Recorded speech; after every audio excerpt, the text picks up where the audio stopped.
Assalamu alaikum, dear students. In the previous class, we have actually discussed about regarding linear programming. We have discussed about the solution of a linear programming problem by graphical method. How to solve a linear programming problem, how to optimize a linear programming problem, or how to find the maximum or the minimum value of an objective function by graphical method. So graphical method involves three steps. First, we have to locate the inequalities describing various structural constraints on a graph paper. Secondly, we have to find the region which is in common to all the regions plotted in step first. And finally, we have to locate the corner points of the feasible region. And lastly, we have to find the value of objective function regarding to each corner point. The value which is maximum, which comes out to be the maximum value, would be the maximum of objective function, and which would be the minimum value would be the minimum of the objective function. But that was all about graphical method, and we have done an example regarding the graphical method, regarding the solution of linear programming problem by graphical method, and that was done in the previous class, in the last class. Now in today's class, as I have mentioned, that is, this feasible region can be of two types. It can be bounded and it can be unbounded. For a bounded feasible region, the solution we have obtained in the previous example. Now in case of unbounded feasible region, as I have mentioned in that very class, we have to use two conditions. Rather, a condition we have to use it there when the feasible region is unbounded. तो वो condition क्या होती है जब हमें feasible region unbounded मिलेगा? तो feasible region अगर आपका unbounded मिल रहा है, means it is not bounded all sides by line segments. ये किसी ना किसी साइड से मतलब ओपन होगा, बाउंडेड नहीं होगा उस साइड में. तो उस समय हमें उस लीनियर प्रोग्रामिंग प्रॉब्लम की सोल्यूशन कैसे निकालनी? उस लीनियर प्रोग्रामिंग प्रॉब्लम की सोल्यूशन बिल्कुल उसी तरह निकालनी है जिस तरह हमने प्रीवियस क्लास में डिस्कस कर रखी है, लेकिन लास्टली हमें एक कंडीशन यूज करनी पड़ती है. तो वो कंडीशन क्या है? Let me give you that. Condition क्या है? In case the feasible region is unbounded, अगर feasible region आपका unbounded आ रहा है and the minimum value of objective function f is equal to ax plus by. आपके पास objective function है ax plus by और suppose आपको इसमें मिनिमम वैल्यू चाहिए और इसका मिनिमम वैल्यू जब आप ग्राफिकल मेथड से सॉल्व करते हो तो सपोज एट ए कॉर्नर पॉइंट आपको इसका मिनिमम वैल्यू मिल रहा है स्मॉल m. फॉर इंस्टेंस, जब आप एक लीनियर प्रोग्रामिंग प्रॉब्लम को सॉल्व कर रहे हो, लेकिन कंडीशन क्या होनी चाहिए कि फीजिबल रीजन जो आपका है वो अनबाउंडेड आ रहा है, तो बिल्कुल इसी तरह स्टेप्स आप यूज करोगे in order to find the solution. लेकिन लास्टली आप एक कंडीशन यूज करोगे. लास्ट में आपने ऐसा नहीं लिखोगे कि that's the required solution. No, at the last step you have to check one more thing, and that is in case the feasible region is unbounded. अगर आपका feasible region unbounded आ रहा है and the minimum value of objective function, आपके पास एक objective function है f is equal to ax plus by और इसका minimum value जो आ रहा है at a corner point वो आ रहा है small m for instance, then this is actually the minimum. तो ये actual में minimum होगा कब? If the graph ax plus by is less than m. अगर आपका एक और ग्राफ आपको चाहिए and that must be ax plus by is less than m. इस ग्राफ का क्या होना चाहिए? Has no point in common with the feasible region. इस ग्राफ और feasible region का कोई भी पॉइंट आपस में कॉमन नहीं होना चाहिए. अगर इस रीजन और फीजिबल रीजन का कोई भी point, otherwise f has no minimum value. Otherwise मतलब अगर ये कंडीशन फुलफिल नहीं हो रही है तो गिवन ऑब्जेक्टिव फंक्शन की कोई गिवन लीनियर प्रोग्रामिंग प्रॉब्लम की कोई ऑप्टिमम वैल्यू नहीं हो सकता, इसका कोई मिनिमम वैल्यू यहां पे नहीं हो सकता. तो क्या करना पड़ेगा? आपको लेना है, आपके पास जो ऑब्जेक्टिव फंक्शन है वो है f is equal to ax plus by. आपको लेना है ax प्लस by. आपको चाहिए मिनिमम. अगर आपका क्वेश्चन में मिनिमम मेंशन कर रखा है तो मिनिमम, इस समय मिनिमम में आप ले लोगे लेस, और आपका जो एक्सपेक्टेड मिनिमम वैल्यू मिल रहा है वो क्या है? Small m. तो यहां पे सब्स्टिट्यूट कर दो ax plus by is less than m. अगर आप इसे देखोगे ये एक इनइक्वालिटी है, और जब हम एक इनइक्वालिटी को प्लॉट करेंगे हमें एक रीजन मिलेगा और आपने ये रीजन प्लॉट कर देना है. फिर इस रीजन और फीजिबल रीजन का कॉमन पोर्शन निकालना है, कॉमन पॉइंट निकालना है. अगर इस रीजन और फीजिबल रीजन का कोई पॉइंट कॉमन आ रहा है तो गिवन लीनियर प्रोग्रामिंग प्रॉब्लम का मिनिमम वैल्यू एग्जिस्ट नहीं होगा। और अगर इस रीजन और फीजिबल रीजन का कोई भी पॉइंट कॉमन नहीं आ रहा है, मतलब ये रीजन एक तरफ है, फीजिबल रीजन दूसरी तरफ है, इन दो रीजन्स का कोई भी पॉइंट कॉमन नहीं है, तब यही m जो आपके पास मिला है that would be the required minimum value. तो यही है जिगरा condition when the feasible region is unbounded. तो क्या है, फिर से दोहरा देते हैं। अगर आपका फीजिबल रीजन, पहले ही स्टेप में आप फीजिबल रीजन निकाल देते हो, तो अगर आपका फीजिबल रीजन अनबाउंडेड आ रहा है, फिर से आप ऑब्जेक्टिव फंक्शन का वैल्यू निकालोगे। और सपोज आपको क्वेश्चन में पूछा गया है, need of the question is to find the minimum. Suppose आपके पास मिनिमम निकाला गया है, सो आपने क्या करना है, गिवन ऑब्जेक्टिव फंक्शन को लेना है ax प्लस by। फिर अगर मिनिमम है तो लेस देन, अगर मैक्सिमम है तो ग्रेटर देन। तो मिनिमम आपके पास है तो लेस देन ले लो। आपका एक्सपेक्टेड मिनिमम क्या रहा है, m, तो ले लो यहां पे m। फिर ये ax plus by is less than m, ये एक इनइक्वालिटी है। जब आप एक इनइक्वालिटी को प्लॉट करोगे, एक रीजन आएगा, तो ये आपके पास एक दूसरा रीजन आ रहा है in spite of, in addition to feasible region. Feasible region एक अलग रीजन है, ये वाला रीजन एक अलग रीजन है। अगर इस रीजन और फीजिबल रीजन का कोई भी पॉइंट कॉमन नहीं आ रहा है, तो यही m आपका रिक्वायर्ड मिनिमम होगा। और अगर इस रीजन और फीजिबल रीजन का एक पॉइंट, कम से कम एक पॉइंट कॉमन आ रहा है, ज्यादा से ज्यादा बहुत से पॉइंट्स भी कॉमन हो सकते हैं, अगर कम से कम एक पॉइंट कॉमन आ रहा है इस रीजन और फीजिबल रीजन का, तब गिवन लीनियर प्रोग्रामिंग प्रॉब्लम की कोई सॉल्यूशन नहीं हो सकती, मतलब इसका मिनिमम वैल्यू एग्जिस्ट नहीं करेगा। तो same is the case with the maximum. अब अगर आपके पास मैक्सिमम दे रखा है, तो कंडीशन सेकंड में हम डिस्कस क्या कर लेंगे, in case the feasible reason, इसी तरह in case the feasible region is, in case the feasible region is unbounded, in case the feasible region is unbounded and the maximum, previous condition में हमने minimum value लिया था, यहां पे maximum value ले लेंगे, and the maximum value of objective function, and the maximum value of objective function, and the maximum value of objective function at a corner point, objective function f is equal to ax plus by at a corner point, and the maximum value of objective function f is equal to ax plus by at a corner point is capital M, suppose यहां पे ले रहे हैं, then this is actually the maximum, then this is actually the maximum, then this is actually the maximum if the graph फिर से ax plus by, लेकिन इस condition में मिनिमम की बात छिड़ी थी, यहां पे मैक्सिमम की बात छिड़ रही है। तो यहां पे कंडीशन आ रहा था लेस देन, और यहां पे कंडीशन आएगी greater than, is greater than capital M।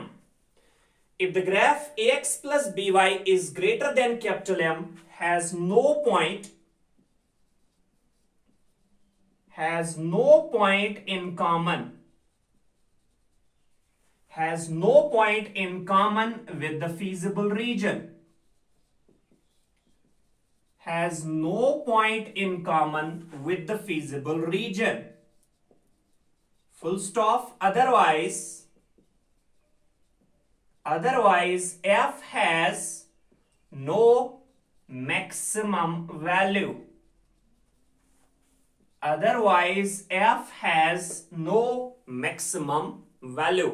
तो कंडीशन सेकंड क्या कह रही है, अगर फिर से हमारा फीजिबल रीजन अनबाउंडेड आ रहा है, और अभी हमने मिनिमम वैल्यू नहीं बल्कि need of the question is to find the maximum value, और आपको मैक्सिमम वैल्यू, जो एक्सपेक्टेड मैक्सिमम वैल्यू मिल रहा है, वो सपोज आपका कैपिटल M है, आपके पास एक ऑब्जेक्टिव फंक्शन है ax प्लस by, ठीक है, और आपने इसका मैक्सिमम वैल्यू चाहिए सब्जेक्ट टू द कंस्ट्रेंट्स। जब आप इसका मैक्सिमम वैल्यू निकालोगे, सपोज आपको वो एक्सपेक्टेड मैक्सिमम वैल्यू मिल रहा है कैपिटल एम, लेकिन अभी ये एक्चुअल मैक्सिमम नहीं है because the feasible region is unbounded. If the feasible region is bounded, then this is the actual maximum. However, if the feasible region is not bounded, that is unbounded, then this is not the actual. This can be treated as an expected maximum value. तो suppose ये आपका expected maximum value मिल रहा है, तो condition आपके पास maximum है, इसलिए यहां पे ग्रेटर देन ले लोगे. सो ax plus by is greater than m, right? सो जब आप ax plus by is greater than m जो है इसको कंसिडर करोगे, ये एक इनइक्वालिटी है, और जब आप एक इनइक्वालिटी को प्लॉट करोगे आपको एक रीजन मिलेगा. तो फीजिबल रीजन आपको अलग से मिल रहा है, ये वाला रीजन आपको अलग से मिल रहा है. अगर इस रीजन और फीजिबल रीजन का कोई भी पॉइंट कॉमन नहीं आ रहा है, तो आपका जो एक्सपेक्टेड मैक्सिमम वैल्यू m था वही बनेगा एक्चुअल मैक्सिमम वैल्यू. और अगर इस रीजन और फीजिबल रीजन का कोई पॉइंट कॉमन आ रहा है, तब गिवन ऑब्जेक्टिव फंक्शन का यानी गिवन लीनियर प्रोग्रामिंग प्रॉब्लम का कोई मैक्सिमम वैल्यू एग्जिस्ट नहीं हो सकता है. तो that are the two conditions that we are going to use when the feasible region comes out to be unbounded. जैसे मैंने कहा कि feasible region bounded भी हो सकता है, unbounded भी हो सकता है, और अगर bounded है तो ये वाला झंझट करने की जरूरत नहीं पड़ती है. अगर feasible region unbounded आ रहा है, मिनिमम आपका चाहिए तो ये वाली कंडीशन यूज करोगे, मैक्सिमम अगर चाहिए तो ये वाली कंडीशन आप लास्ट में यूज कर लोगे. बाकी मेथड तो बाउंडेड के लिए भी वही है और अनबाउंडेड के लिए भी वही है. So these are the two conditions that we are going to use when the feasible region comes out to be unbounded. Right? So we will discuss these two conditions later in the these questions in of the exercise. So now we are in a position to discuss the questions of the exercise, and here lies the question number first.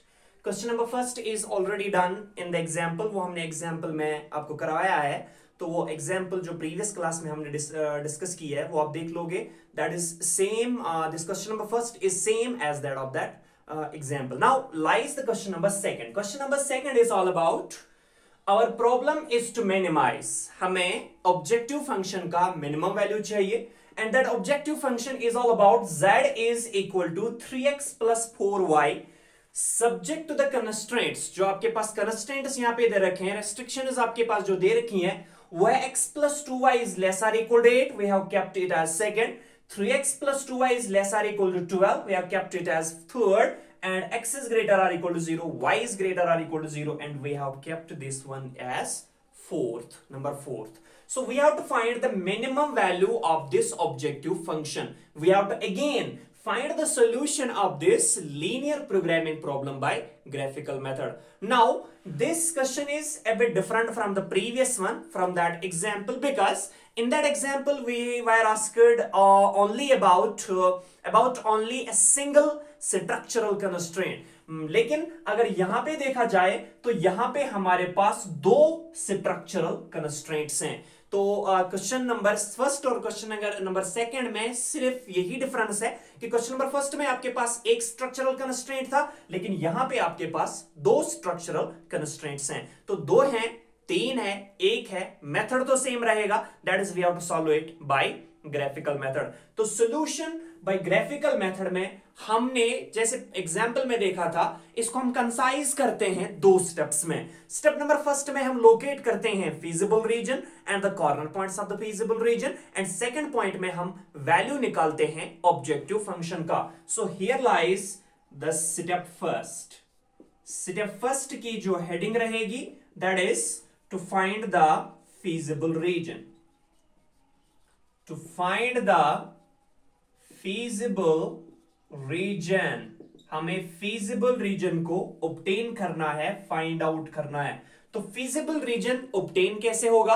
पहले हमें structural constraints को plot करना पड़ेगा.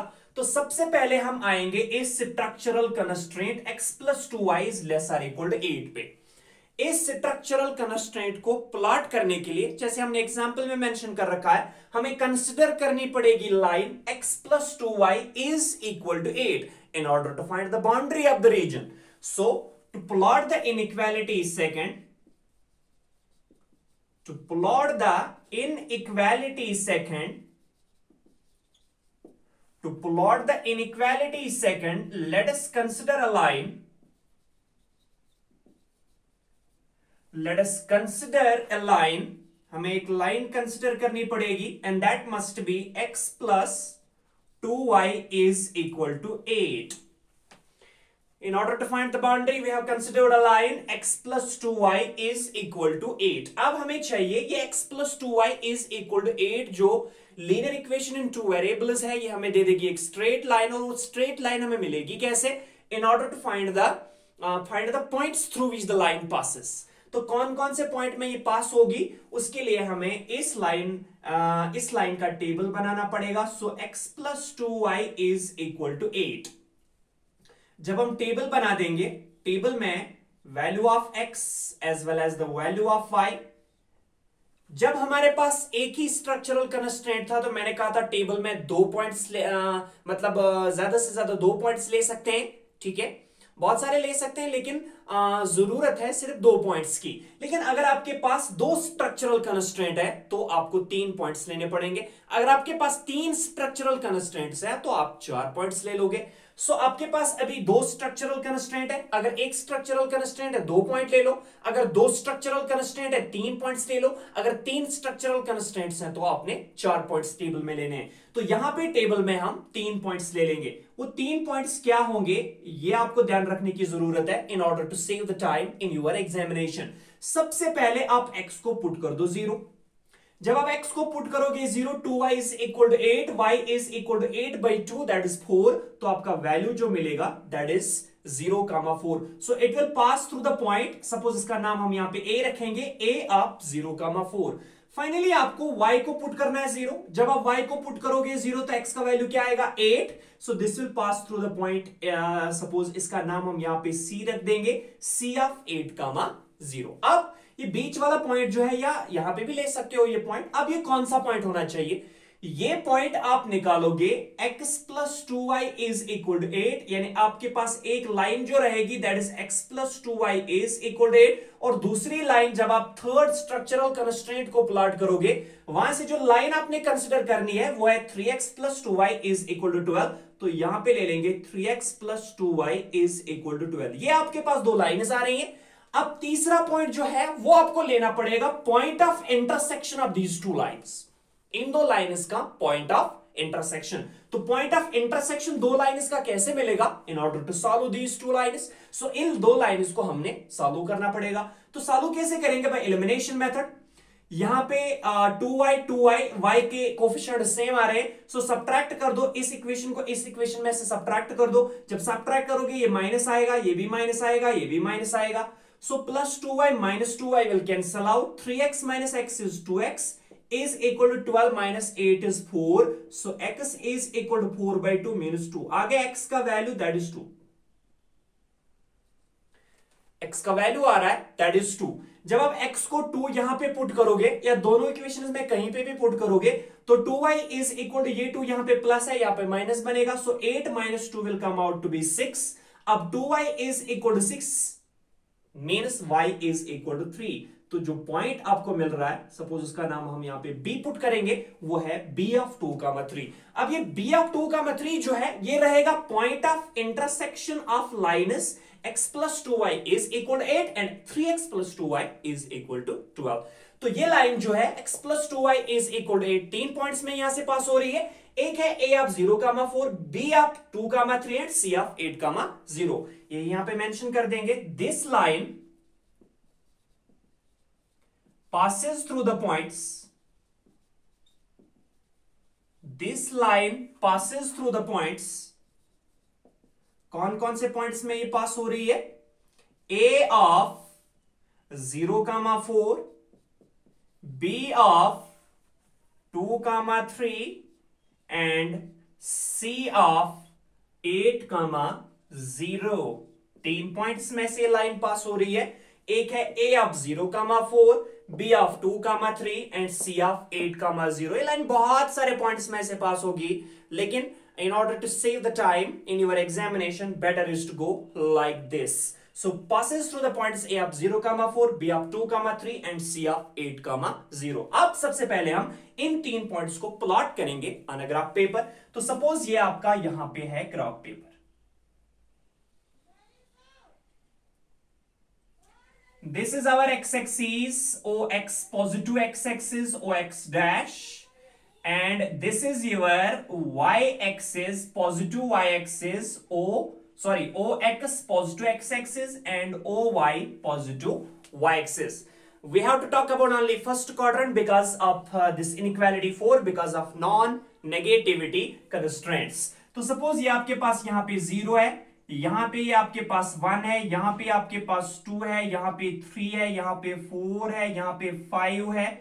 थोड़ा minimum करना पड़ेगा, छोटा लेना पड़ेगा क्योंकि हमारा जो वैल्यू आ रहा है वो एक 8 आ रहा है. तो सपोज आपके पास ये है 1, ये है आपके पास 2, this is your 3 here, 4 here, here it is 5, here it is 6, here it is 7 and here it is 8. Similarly along y-axis you have here 1, you have here 2, you have here 3, you have here 4, you have here 5, you have here 6 and you have here 7. So this is 1, 2, 3, 4, 5, 6, 7, 8 and here you have 1, 2, 3, 4, 5, 6 and 7.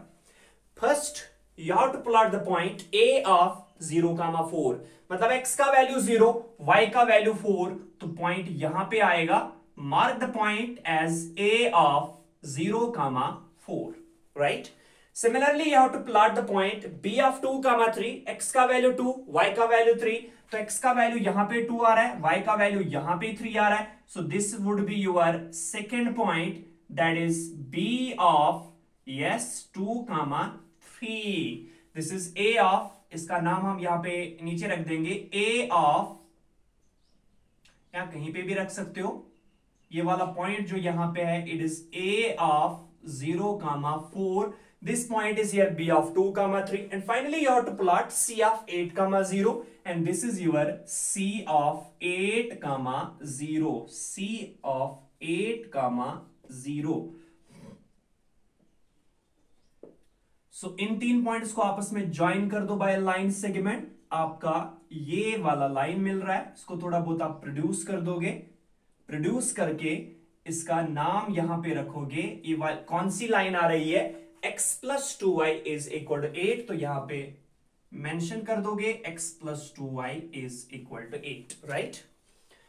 अब हमें line नहीं चाहिए, हमें एक reason चाहिए. तो reason कहां पे आएगा? बिलो द लाइन आएगा या अबो द लाइन आएगा? डिसाइड करेगा ओरिजिन को यहां पे सब्स्टिट्यूट कर दो. x का वैल्यू 0, y का वैल्यू 0, 0 plus 0, तो 0 is less or equal to 8 आ रहा है. 0 is less or equal to 8, yes, that is true. Means origin satisfies the region. When origin satisfies the origin lies in the region. When origin lies in the region, means region must be below the line. तो ये आपका region आ रहा है, just like this. तो इस तरह आपने plot कर रखी है इनइक्वालिटी सेकंड. इसी तरह आप प्लॉट करोगे इनइक्वालिटी थर्ड को. To plot the inequality third,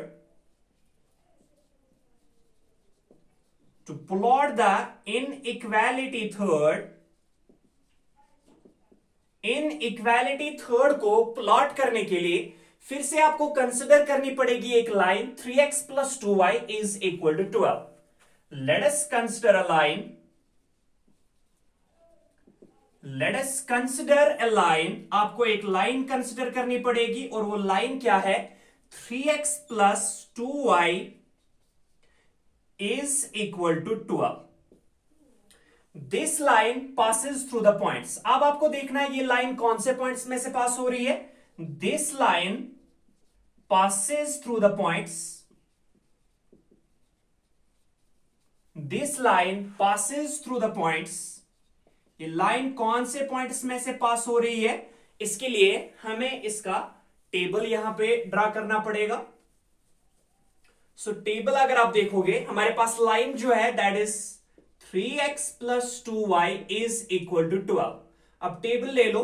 2 structural constraint आपके पास अवेलेबल है. मीन्स टेबल में 3 वैल्यू होने चाहिए. एक होगा x का वैल्यू 0 पुट कर दो। जब x का वैल्यू 0 पुट करोगे 2y is equal to 12, y is equal to 12/2, that is y is equal to 6।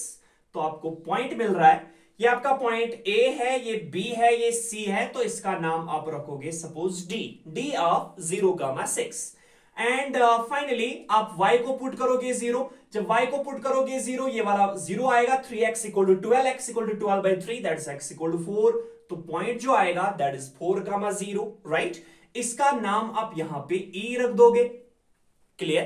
अब एक पॉइंट जो 2,3 था, ये इक्वेशन यानी लाइन इस x plus 2y is equal to 8 को भी सेटिस्फाई कर रहा है, 3x plus 2y is equal to 12 को भी सेटिस्फाई कर रहा है। मतलब ये उस वाले टेबल में भी आया था, ये यहां पे भी आएगा, तो एक और पॉइंट ऑटोमेटिकली यहां पे आएगा, दैट इज 2,3, जिसका नाम हमने यहां पे रखा है B। तो अलग नाम रखने की यहां पे जरूरत नहीं है। So this line passes through the points, yes, D of 0,6, D of 0,6, B of 2,3 and E of yes 4,0। In 3 points में से लाइन सेकंड जो है पास होगी। सो अब D इज इक्वल टू 0,6 को प्लॉट कर देंगे। x का वैल्यू 0, y का वैल्यू 6, x का वैल्यू 0, y का वैल्यू 6 यहां पे आ रहा है। So name that as D of 0,6। Second point you have B of 2,3. B of 2,3 is already plotted. वो plotted ही है. And finally you have E of 4,0. So here lies E of 4,0. So name that a point as E of 4,0. In 3 points को आपस में join कर दो। मैंने scale से नहीं लिए हैं ये, तो इसलिए लाइन स्ट्रेट भी नहीं आ सकती है, लेकिन जब आप स्केल से ले लोगे तो लाइन बिल्कुल आपकी स्ट्रेट मिलेगी। तो इन 3 पॉइंट्स को अगर हम ज्वाइन कर देंगे by straight line,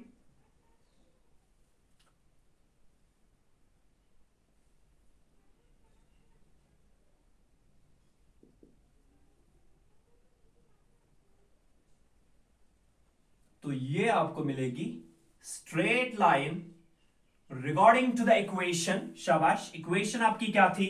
yes, 3x plus 2y is equal to 12. 3x plus 2y is equal to 12.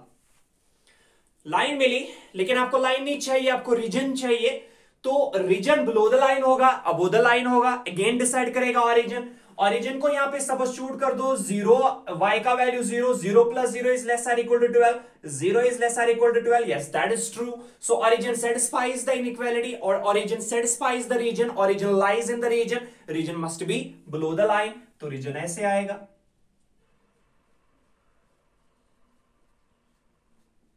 ऐसे आएगा। अब x is greater or equal to 0 तो ऐसे आएगा, y is greater or equal to 0 तो ऐसे आएगा। अब इन सारे रीजन्स का आपने कॉमन रीजन निकालना है। तो कौन सा आ रहा है? ये वाला रीजन तो इंक्लूड नहीं हो रहा है, क्योंकि ये inequality x plus 2y is less और इक्वल 8 को सेटिस्फाई नहीं कर रहा है। ये वाला रीजन नहीं आ रहा है, क्योंकि ये फर्स्ट को सेटिस्फाई कर रहा है, लेकिन सेकंड को सेटिस्फाई कर रहा है, लेकिन थर्ड को सेटिस्फाई नहीं कर रहा है। इसलिए ये वाला रीजन जो है, जिसे मैं शेड कर रहा हूं, ये वाला रीजन होगा common region to all the regions. तो जैसा हम जानते हैं, इस रीजन का नाम यहां पे रहेगा फिर feasible region. So we have located the feasible region, and it is clear from the figure that the feasible region is bounded here. So no need to use the condition that we have discussed earlier in this class. So यहाँ पे feasible region जो आ रहा है, bounded आ रहा है। So यहाँ पे mention कर देंगे, clearly the origin satisfies the inequalities second and third. Clearly the origin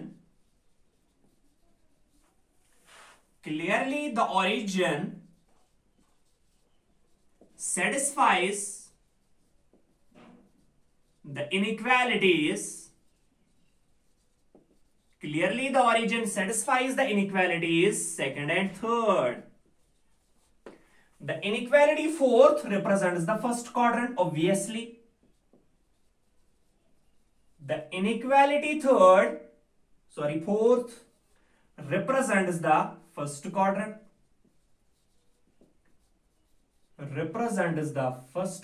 Inequality fourth जो है वो represent करेगा first quadrant को, right? The feasible region is as shown shaded in the figure. the feasible region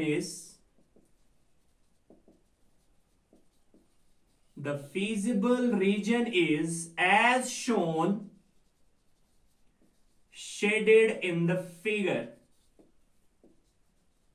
The feasible region is as shown shaded in the figure. तो ये आपको figure में feasible region मिल रहा है. अब आपने feasible region को लोकेट कर रखा है, तो अब आपको क्या चाहिए? आपको चाहिए corner points of the feasible region. The corner points of the feasible region, the corner points of the feasible region, the corner points of the feasible region which are to be examined,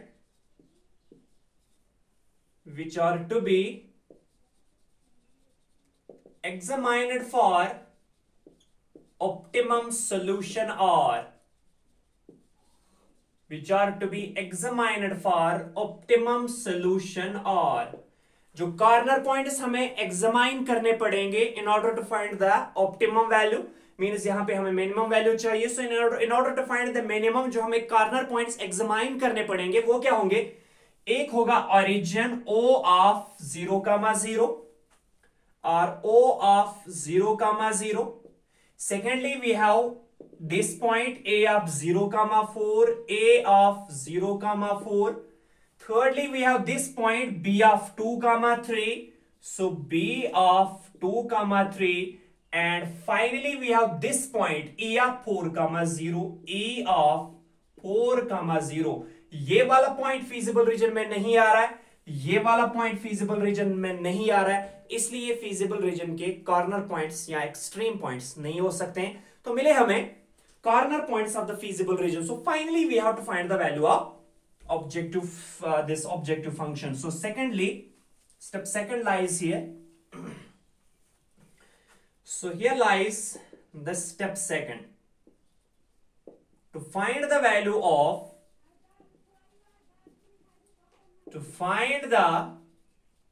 value of objective function. अब आपको objective function का value obtain करना है. सो objective function का value obtain करने के लिए हमारे पास, जैसे हमने एग्जांपल में मेंशन कर रखा है, हमारे पास होना चाहिए एक टेबल सिंपल सा, that must comprise of 2 columns. इसमें 2 कॉलम होंगे.